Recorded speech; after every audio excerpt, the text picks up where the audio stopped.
Mesdames et messieurs, bienvenue dans ce journal dont voici le sommaire. Le ministère de la Santé a bénéficié de nombreux appuis pour la réalisation d'infrastructures après Ebola. En fait foi, la construction d'un nouveau hôpital mère et enfants en Sonfonia et la rénovation de l'hôpital d'Anka. Les artisans guinéens expriment leur talent et meublent l'administration publique comme le souhaite le président de la République. Ils viennent de livrer des meubles au ministère de l'économie et des finances.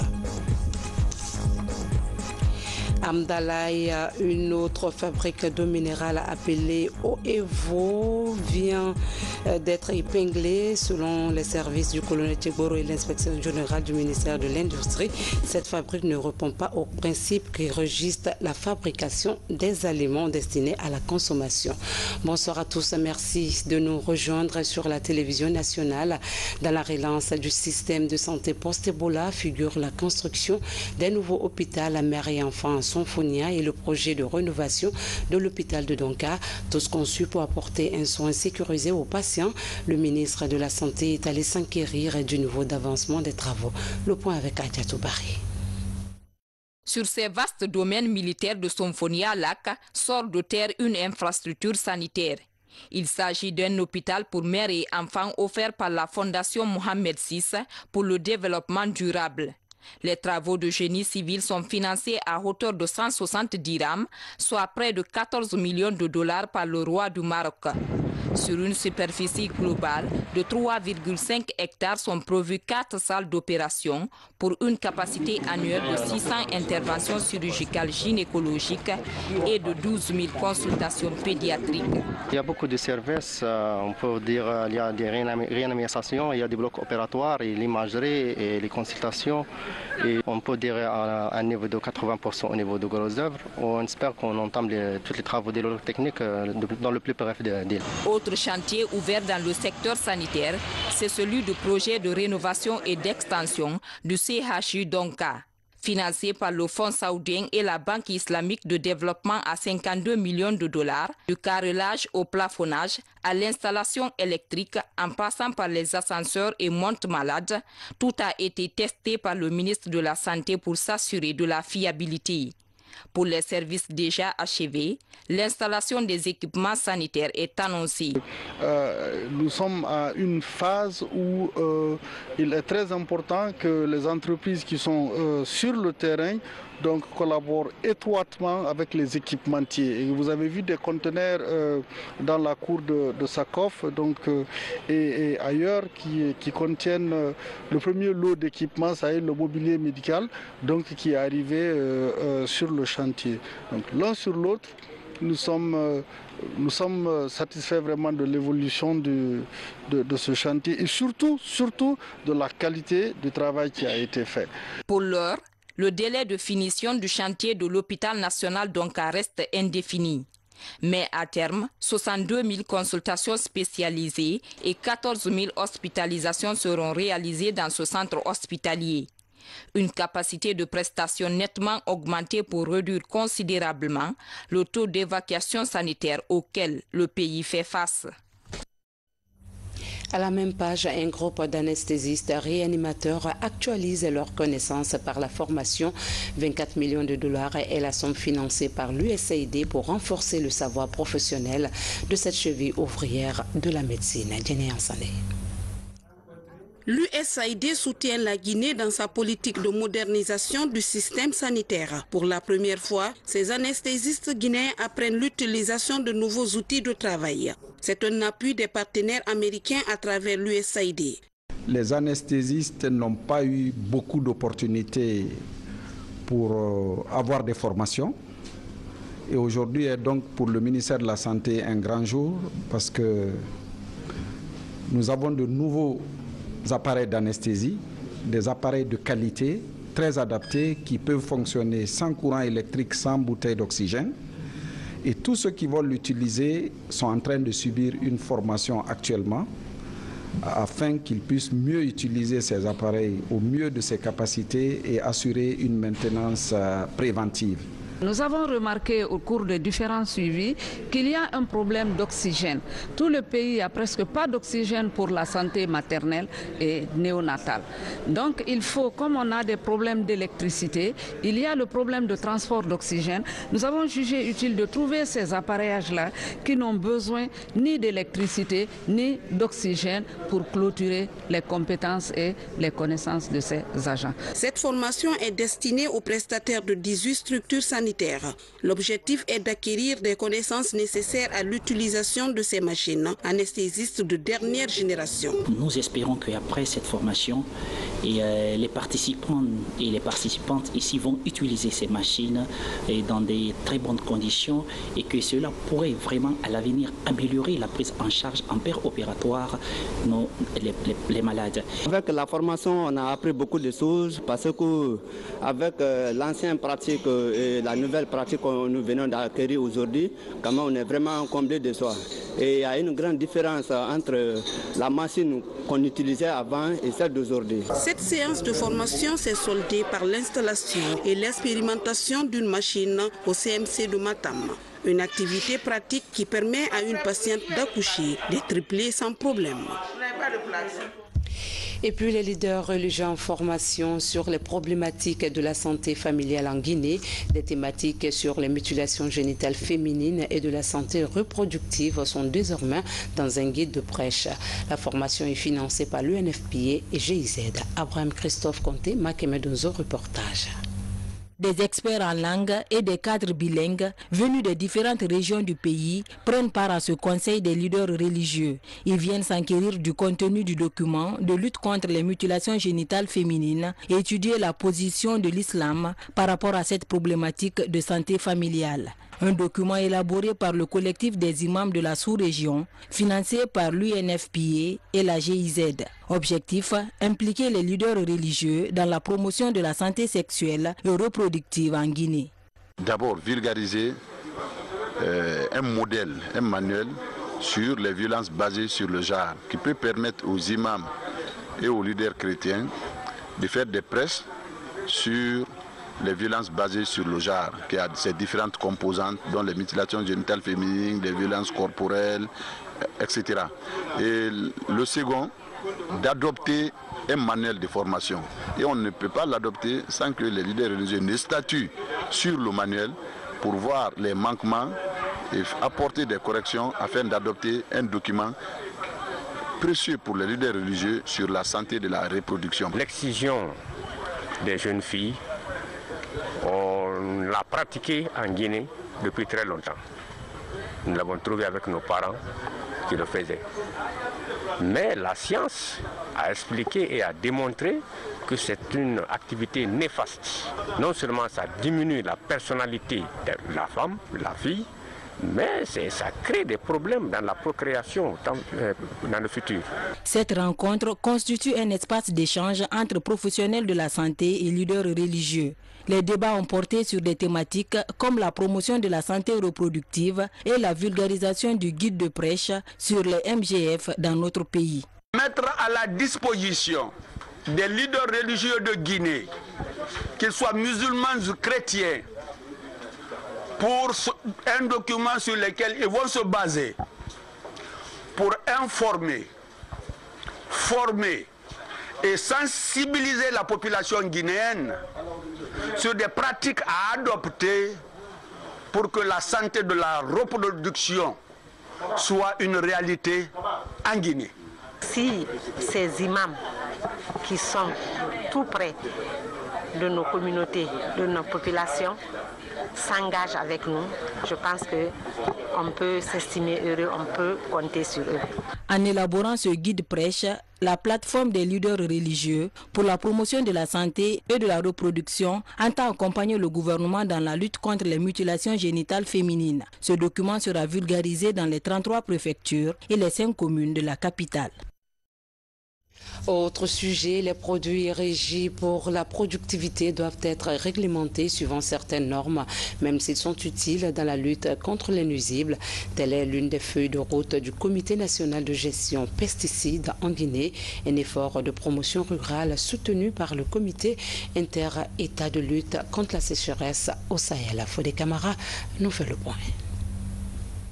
Très sucré et d'un arôme parfumé, la mangue de Guinée a un autre atout, la précocité de sa période d'exportation. Une campagne de commercialisation qui commence en avril, un mois avant les pays voisins. Principale contrainte de cette filière, les mouches des fruits. À titre illustratif, avec une capacité d'exportation potentielle de 30 000 tonnes par an, la Guinée a du mal à dépasser les 1000 tonnes de mangue exportées vers l'Europe annuellement. Toute la Guinée aujourd'hui cherche, à travers les services déconcentrés du ministère de l'Agriculture, cherche à mettre une croix sur l'évolution des mouches des fruits, qui est un fléau et un insecte de quarantaine. Ça veut dire que quand à l'export, un seul asticot de mouche se retrouve dans un conteneur, même si c'est 40 conteneurs que vous exportez, tout va être retourné et ça doit être détruit aux frais de l'exportateur. Et ça, c'est quelque chose vraiment qui est dur. C'est dur non seulement puisque c'est à travers aujourd'hui l'export de la mangue que le pays peut se doter des devises qui pour permettre vraiment de développer l'économie. À part les pièges plus écologiques, les autres moyens de lutte contre les mouches sont des produits chimiques qui parfois s'avèrent dangereux pour l'environnement.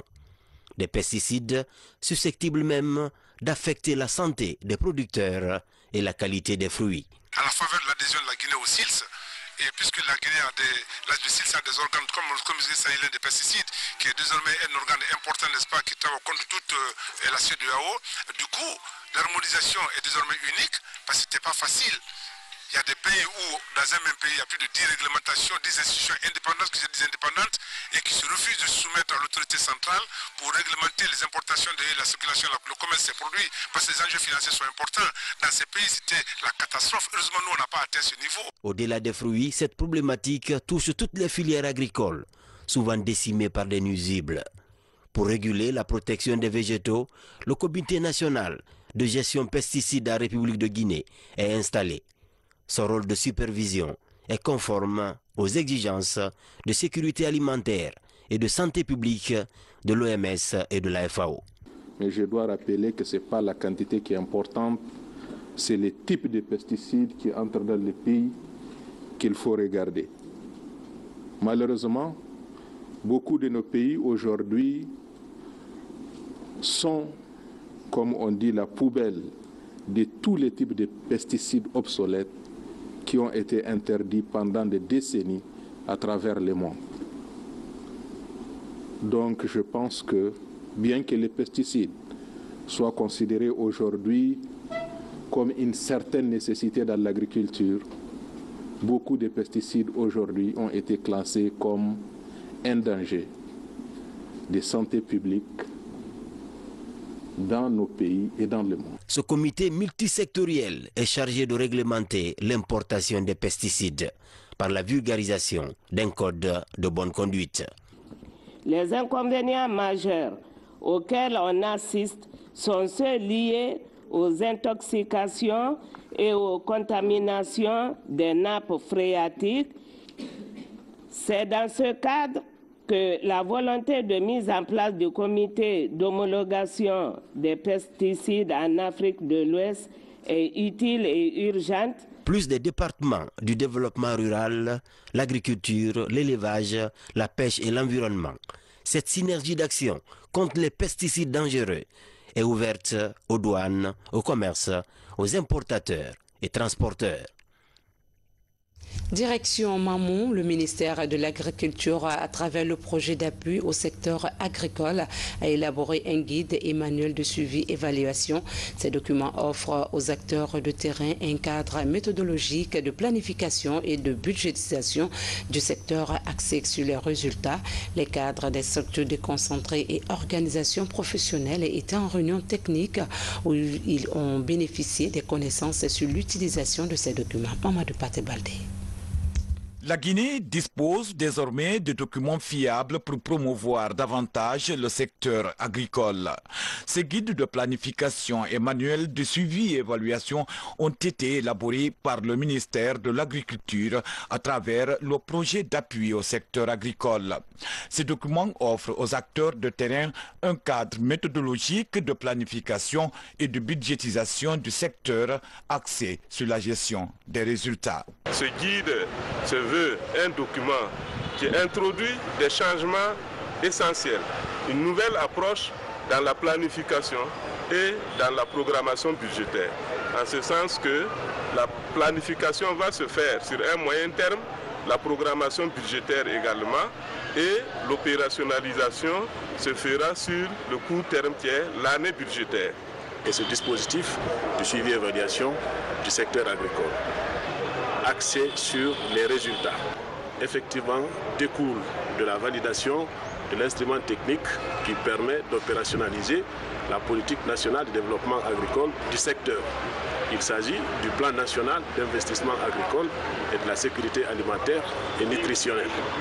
Grâce à l'appui technique et financier de la Banque mondiale, ces documents offrent à la Guinée un dispositif de suivi et évaluation qui découle de la validation et de l'opérationnalisation du plan national de développement agricole du secteur dans le pays. Les 4 ministères sectoriels qui vont travailler sur la base de cet outil en matière de planification, c'est-à-dire les planifications qu'on a appelées ici les PTPA, programme de travail et budget annuel, qui vont être décentralisés jusqu'au niveau préfecture et qui vont faire objet vraiment de cumul, qui vont arriver jusqu'au niveau ministériel pour constituer des CDMT annuels par ministère sectoriel. Ça nous permet d'évaluer les activités et surtout le suivi de tous les acteurs de développement, en l'occurrence les projets, les programmes des organisations paysannes. Ça, c'est l'objectif visé et qui nous permet aujourd'hui de tirer les résultats attendus et d'apprécier les activités au niveau de notre juridiction géopolitique. L'exploitation du guide manuel permettra aux cadres des structures déconcentrées de programmer leurs activités en assurant un lien cohérent entre les moyens sollicités et les résultats attendus. Les ministères intervenant dans le développement rural comptent sur l'engagement des acteurs à s'approprier des contenus de ces documents pour l'amélioration et l'efficacité des dépenses publiques au bénéfice des populations. Parlons à présent du savoir-faire et de l'ingéniosité des artisans guinéens, secteur promoteur et très important pour le chef de l'État qui entend valoriser le Made in Guinée. Pour confirmer leur créativité, les artisans viennent de livrer des meubles au ministère de l'économie et des finances suite à une commande. Nous vous laissons apprécier le talent de ces artisans avec notre reporter Tcherno Ousmane Diallo.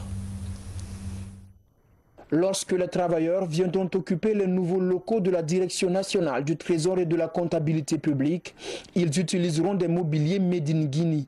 Fruits du génie créateur des menuisiers de Conakry, ces mobiliers sont installés dans tous les bureaux du bâtiment et résultent de la volonté du chef de l'État d'offrir l'opportunité aux artisans guinéens de promouvoir leur savoir-faire en équipant l'administration publique. Tout d'abord, je remercie le chef de l'État, le président de la République, Son Excellence le professeur Alpha Condé, à travers son gouvernement, qui ont déjà initié ce programme depuis. Mais cette fois-ci, pour la première fois, c'est Madame le ministre de l'économie et des finances qui a fait la première fois le premier pas, tout en nous confiant une tâche, en nous permettant, nous les artisans, d'exprimer nos talents jusqu'à ce niveau. Cependant, nous comptons élargir avec le gouvernement et d'autres partenaires ce genre d'exécution, ce genre de production. À vrai dire, si on continue comme ça, là, ça va soulager beaucoup de Guinéens et beaucoup d'ouvriers guinéens. Parce que la menuiserie, il faut voir, là où nous travaillons, dans le bas-fond là-bas, on représente plus de 4000 menuisiers, maîtres et apprentis confondus. Donc, si on a un boulot de la sorte, vraiment, on va s'organiser à remplir les conditions du gouvernement. Les artisans ayant bénéficié de contrats pour équiper cette direction du ministère de l'économie et des finances ont été sélectionnés suite à un concours où plusieurs artisans avaient présenté leurs produits à un jury censé déterminer les plus aptes à produire des meubles de qualité. Près de 500 meubles ont été commandés auprès d'une dizaine d'ateliers pour donner de l'importance à la production locale et traduire en actes une volonté présidentielle. Nous avons souhaité au ministère de l'économie et des finances avoir ce projet pilote pour montrer ce que le président ne cesse de nous dire, que l'on peut produire ce que nous consommons et consommer ce que nous produisons. Et je crois qu'aujourd'hui, l'exemple est complètement palpable.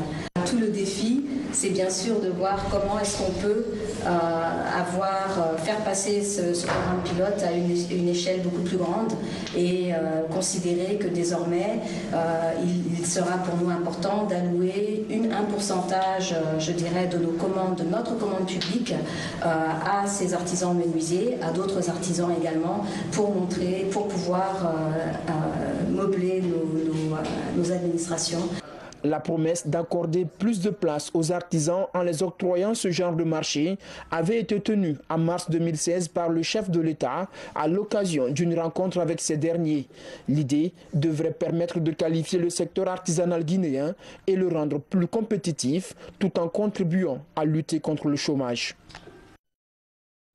Une équipe multimédia était sur les sites de construction des barrages hydroélectriques. Le doyen Ansouman Bangora, journaliste et chroniqueur, était de la partie. Juste après, il a été reçu dans l'émission spéciale Zoom du jour où il explique l'intérêt des travaux réalisés. Nous vous proposons un extrait de cette émission réalisée avec Isidore Gonana Nanamou de Tunkarata. Pas que la Guinée sera au niveau de l'Afrique du Sud, que la Guinée va titiller le Portugal ou l'Espagne du point de vue développement. Non, mais à l'horizon 2030, que les Guinéens, surtout les jeunes Guinéens, la jeunesse guinéenne, soient rassurés. Alors, cette jeunesse, qu'elle aura un bon, un grand, un beau pays, bon à vivre, oui. Alors, pour être bref sur cette question, est-ce que vous qui êtes allé sur le terrain, vous avez vu les travaux, est-ce que ces travaux ont un lien avec le délestage que nous connaissons aujourd'hui dans nos foyers? Non, non, non, non, non, pas du tout. Le délestage, il est normal, il était prévu qu'il en fût ainsi. Je voudrais faire justice d'une assertion qui prospère encore aujourd'hui, bien malheureusement, selon laquelle il avait été dit au moment de la construction ou de l'inauguration de Caleta que tous les problèmes de courant seraient résolus. 24 heures sur 24, nous aurions le courant. Mais c'est faux, ça n'a jamais été dit. Caleta destiné à donner le courant. Oui, pour être clair, il faut... Pour être clair, ça n'a rien à voir. Ce qui se passe aujourd'hui à Caleta, c'est normal. Normal, et c'était prévu. Ça avait été prévu, il avait été dit ce qui se passe aujourd'hui, ou prédit ce qui se passe aujourd'hui, et que l'État fonctionne très bien. Très, très, très bien. Et il nous faut avoir le courage de l'honnêteté, de la franchise, de la vérité. Il nous faut aujourd'hui, à ce stade de notre évolution, nous efforcer à la vérité. Laquelle? Par exemple, cette histoire de courant, de Caleta. Laquelle? Par exemple, le bilan de Alpha Condé. Le bilan de Alpha Condé est élogieux, profitable au bonheur de la Guinée. Effectivement. Et pour être plus explicite? Plus explicite, oui. Nous sommes tous en Guinée.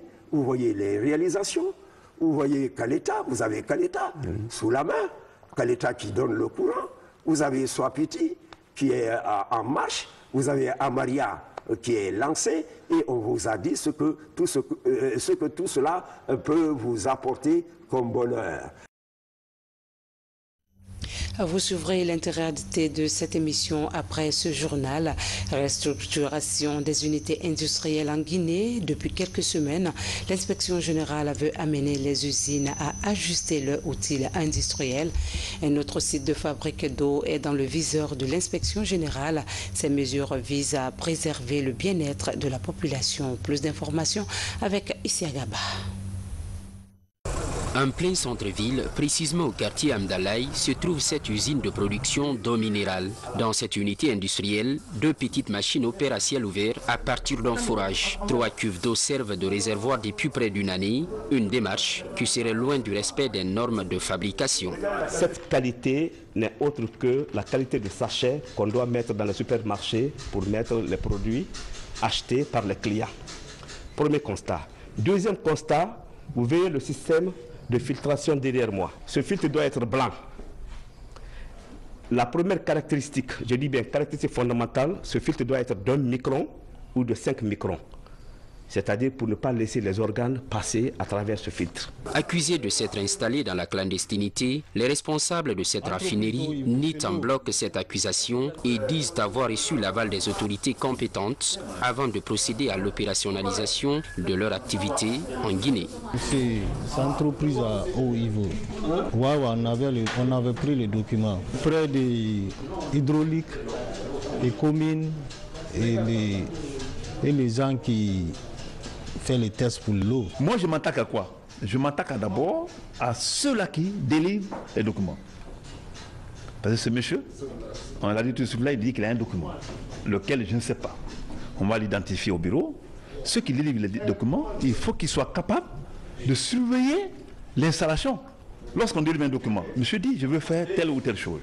Après avoir mis ou après avoir construit l'industrie comme ils le disent, il faudrait que le ministère de l'Industrie, en accord avec le ministère du Commerce, parce que le produit fini, c'est le ministère du Commerce qui rentre en jeu. Cette mission-là ne va pas s'arrêter. C'est pourquoi je vous ai promis que l'année 2018, c'est une année d'action. Au-delà de cette unité clandestine, l'équipe de l'inspection a également découvert ce stock de produits pharmaceutiques exposés sur cet immeuble en construction. Là, aucune condition de conservation n'est respectée. Aussitôt, les responsables sont interpellés par les services de colonel Tieboro pour gagner la croisade contre les unités industrielles évoluant dans l'illégalité. Le colonel Tieboro et ses hommes sollicitent le soutien des populations. Retour sur les actualités nationales qui ont marqué cette semaine. Tout d'abord, la visite du chef de l'État dans les unités industrielles. Aussi, pour rendre plus prompte l'autonomisation des femmes, proche Alpha Condé a présidé la signature d'une convention qui va accroître les capacités financières des MUFA. Et enfin, mieux vaut prévenir que guérir. Bientôt, la saison des pluies, l'État, à travers le ministère de l'Habitat, prend ses responsabilités sécuritaires au niveau de la réserve occupée de Domundula et de la décharge de Conakry. Suivez le condensé de cette compilation de grands reportages de la semaine.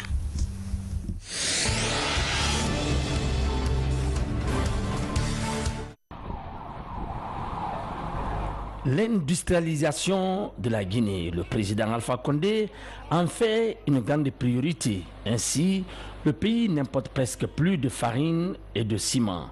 Les moulins de Guinée, groupe Tafagui, et les moulins d'Afrique, groupe Sonoko, couvrent les besoins du marché guinéen en matière de farine, d'aliments de bétail et de volaille. Mieux, ils en exportent dans la sous-région ouest africaine.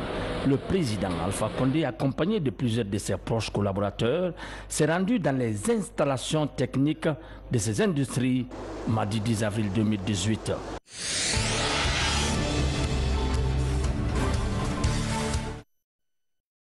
Après 3 ans d'évolution, les mutuelles financières des femmes africaines de Guinée et les mutuelles communautaires de croissance enregistrent des résultats qui poussent les responsables à la recherche de financement pour satisfaire des demandes de plus en plus nombreuses des jeunes et des femmes désireux d'entreprendre et sortir de la pauvreté. Jusque-là, 65 milliards de francs guinéens ont été octroyés à travers ces micro-banques particulières. La signature de la convention de financement entre AfriLoan First Group et AfriLoan First Bank Guinée va permettre d'injecter 165 milliards de francs guinéens dans leur développement. Une vraie bouffée d'oxygène pour l'ensemble des mutuelles. Nous avons beaucoup plus de mutualistes et les ressources commençaient à être minimes par rapport aux besoins exprimés par les mutualistes. Donc c'est une bonne opportunité que nous allons saisir et nous allons fructifier la part que nous allons avoir au niveau de notre MUFA.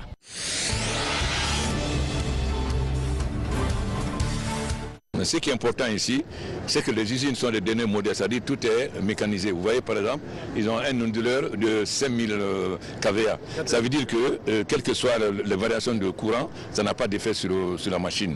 Ensuite, vous voyez, c'est des jeunes Guinéens, vous avez vu Condé et Conté, qui sont sur tout est mécanisé. Évidemment, ça ne veut pas dire qu'il n'y a pas de main-d'œuvre, parce qu'il y a les main-d'œuvre pour le transport des sacs, etc.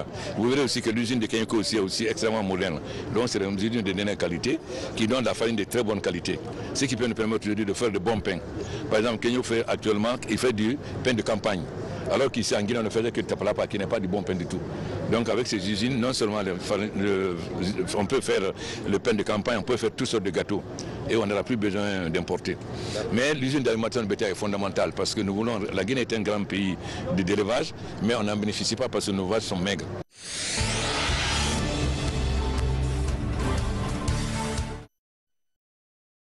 La poursuite de la démolition des occupations illégales dans la réserve de Demoudoula suscite des interrogations. 10 mois après le déclenchement des opérations de déguerpissement le long du lit naturel du cours d'eau, quelques habitations narguent la volonté publique exprimée. Pourtant, un communiqué du ministère de l'Habitat rassure qu'un service technique devrait poursuivre l'opération de libération de la réserve. Mais pour ce riverain, Demoudoula reste un défi environnemental. Le seul élément maintenant qui manque à la rivière, c'est la forêt. C'est la forêt, cette forêt qui tenait compagnie à la rivière, qui la permet de se maintenir, qui la permet de passer tout ce temps qu'il a passé là. Vraiment, aujourd'hui, cette forêt, elle n'est pas là et elle nous manque à nous, les humains, et je parie qu'elle manque aussi à la rivière.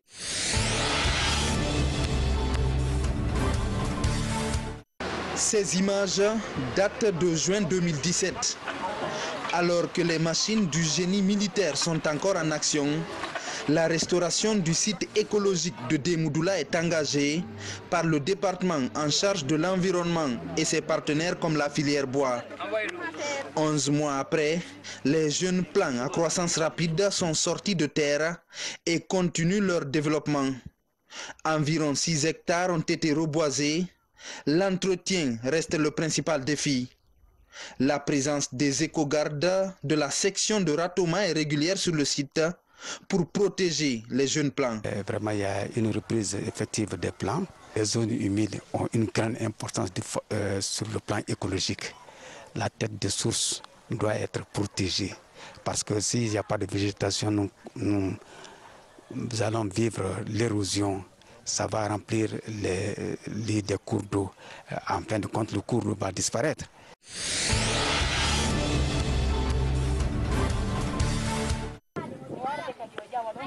Conakry produit 1200 tonnes d'ordures par jour selon l'Agence nationale de l'assainissement et de la salubrité publique. Pour faire de Conakry une capitale salubre, des cadres du département et les élus locaux échangent autour de la décharge de Dar es Salaam. Une décharge à proximité de laquelle une dizaine de personnes ont perdu leur vie lors d'un glissement des ordures en août 2017. Cette rencontre vise à sensibiliser les riverains sur les dangers sécuritaires auxquels ils sont exposés. Le stock de déchets collectés ne fait que s'accroître. Durant le premier trimestre de l'année 2017, nous étions à 40 000 tonnes de déchets collectés et stockés au niveau de la décharge de la minière. Aujourd'hui, à la fin de ce premier trimestre, nous sommes aujourd'hui à 60 000 tonnes de déchets collectés et déposés là. Alors vous voyez, à ce rythme, ça va créer encore d'autres problèmes. Le président de la République a un souci, c'est de faire en sorte que chaque Guinéen soit protégé. Et la meilleure façon aujourd'hui pour protéger les Guinéens de cette zone, c'est qu'ils quittent. Il faut que les gens quittent.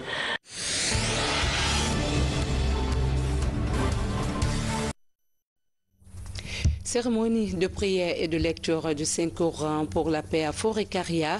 Cette prière collective s'est tenue en présence des filles et fils de la localité. Les fidèles ont prié pour la dévotion afin que Dieu répande sa grâce sur la Guinée. Alia Kamara. Cette retraite islamique à Belile-Bafila dans la préfecture de Forêt-Caria vise à faire la promotion de la paix et de la cohésion sociale. Ce FIDAO annuel qui est en sa 9e édition a permis aux historiens locaux d'évoquer l'ordre d'installation des grandes familles de Forêt-Caria. Après ce cours d'histoire, les fidèles musulmans de cette localité ont lu plusieurs fois le livre saint pour implorer la grâce divine. Vous retiendrez que le mardi 17 avril 1888 à 10 h du matin, ce village jadis royaume de Bereire Bafila a connu une forte agression par les colons, ne laissant aucun survivant, sinon que les évadés et les exilés. C'est ce qui explique aujourd'hui en particulier l'installation des familles Yula dans divers endroits de la Guinée, mais tous originaires de ce village Bereire Bafila. En tant que première autorité, ça me réjouit parce que c'est des occasions de retrouvailles, de tolérance, de pardon du prochain, d'acceptation du prochain, qui constituent des éléments essentiels de la promotion de la paix. Paix et quiétude sans lesquels aucun développement socio-économique ne serait possible. C'est une reconnaissance aussi au bienfait de nos dévanciers. Et aussi c'est une façon, c'est une opportunité de rappel à nous qu'un jour nous serons ce qu'ils sont aujourd'hui. La retraite de Bereire Bafila a également permis d'échanger des nouvelles du pays et d'aborder la nécessité du vivre ensemble des Guinéens. À cet effet, des prières ont été formulées pour le renforcement du tissu social et pour le chef de l'État dans le sens de l'aboutissement de sa mission de paix et de cohésion entre les Guinéens.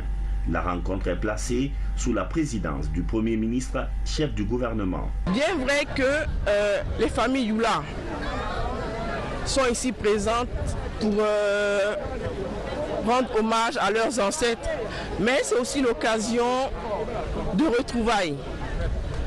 Parce que tous les membres sont venus d'horizons différents pour se retrouver aujourd'hui à Bereire. Donc j'encourage et je félicite les initiateurs de cette rencontre.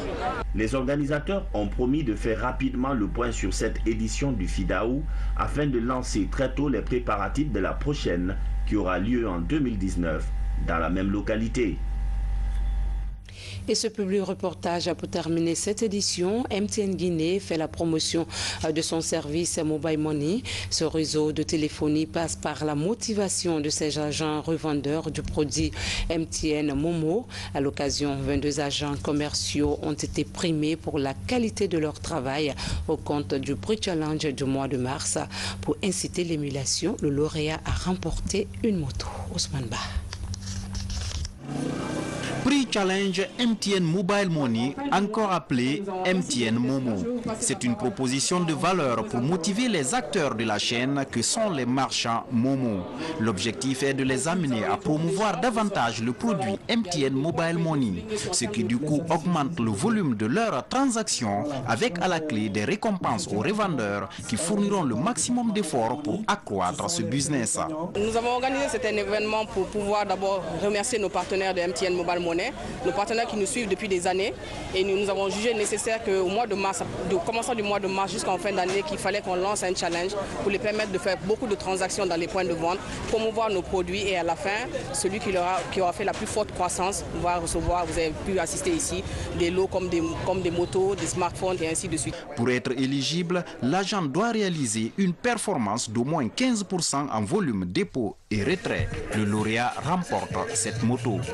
Je suis très content de la société. Je vous encourage. Je prendrai courage. Je suis ravi de mon distributeur.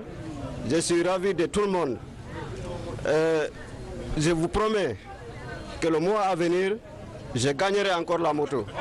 Parce que je redoublerai l'effort. Le deuxième gagnant remporte la somme d'1 million de francs guinéens. Certains gagnent des smartphones et d'autres la somme de 100 000 francs guinéens avec des satisfecits.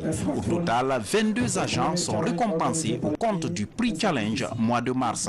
La campagne va se poursuivre jusqu'au mois de décembre.